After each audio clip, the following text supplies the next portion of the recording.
ఆ కేసు వేసిన ఆయన సెమ్మంగుడి అని మహానుభావుడు, మనం మొదట చెప్పుకున్నట్టుగా సంగీత దానికి పంచప్రాణాల్లో ఆయన ఒకరు. చివరి వరకు బాలమురళి మీద అభిమానం పోలేదు, ఆ అభినందన పోలేదు. ఆయన కచేరీలకి ఇందాక చెప్పినట్టుగా ఆయన కచేరీలకి వెళ్ళేవారు. అదేవిధంగా సెమ్మంగుడి కూర్చునుంటే బాలమురళి ఆయన పక్కన కూర్చోలేదు, ఎప్పుడు కిందే కూర్చునేవారు. కేసు గెలిచారు బాలమురళి అంటే రచ్చ గెలిచారు, సంస్కారం, ఇద్దరు సంస్కారాలు. అంటే రచ్చ గెలిచిన తర్వాత వ్యక్తికి అదుపు ఉండదు ఎవరికైనా. అలాంటిది ఇందాక మీరు అన్నారు కదా, ఆ మహానుభావుడు ముందు నేను ఎప్పుడు కూర్చునేవారు కాదు చివరి వరకు. అంటే సెమ్మంగుడి బతుకున్నంత వరకు కూడా సెమ్మంగుడి కుర్చీలో కూర్చుంటే బాలమురళి కింద కూర్చునేవారు. అది విద్య, అదే అమ్మవారు. చాలా చాలా పరమాద్భుతమైనటువంటి విషయాలు తెలియజేశారండి. నేను ఈ సందర్భంగా ఆయన మీద రాసినటువంటి ఒక పాట పాడతాను. ఇది మా పిల్లలే పాడారు ఆయన ఎదురుకుండా 2010లో. ఇప్పుడు నేను పాడతాను. మధుర సుధాఝరి నీ గానలహరి మంగళం పల్లి బాలమురళి. మధుర సుధాఝరి నీ గానలహరి మంగళం పల్లి బాలమురళి. ధన్యులై విను మానవాళి, ధన్యులై విను మానవాళి, అదృశ్యులై విను దేవతాళి.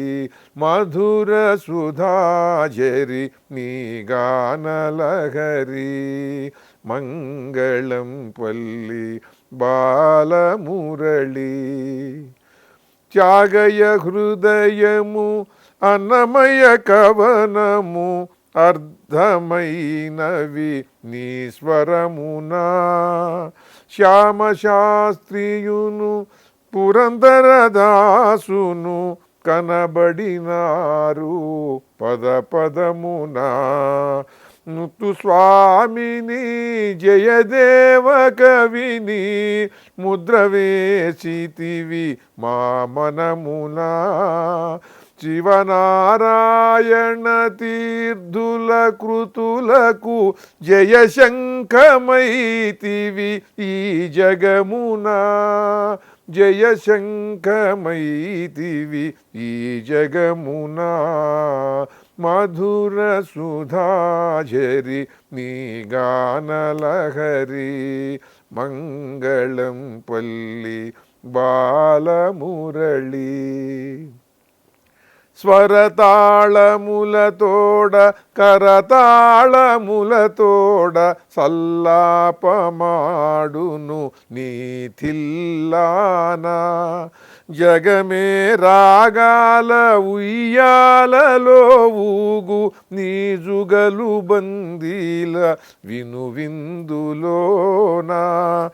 ఆలోచనామృత మాపాత మధురము అనుపమము నీ వాగ్గేయ రచన. రసమయ భావాల కేళాకుళి నీ జాణగళమున ప్రతిజావళి. మధుర సుధాఝరి నీ గానలహరి మంగళం పల్లి బాలమురళి. ధన్యులై విను మానవాళి, ధన్యులై విను మానవాళి, అదృశ్యులై విను దేవతాళి. మధుర సుధాఝరి నీ గానలహరి మంగళం పల్లి బాలమురళి.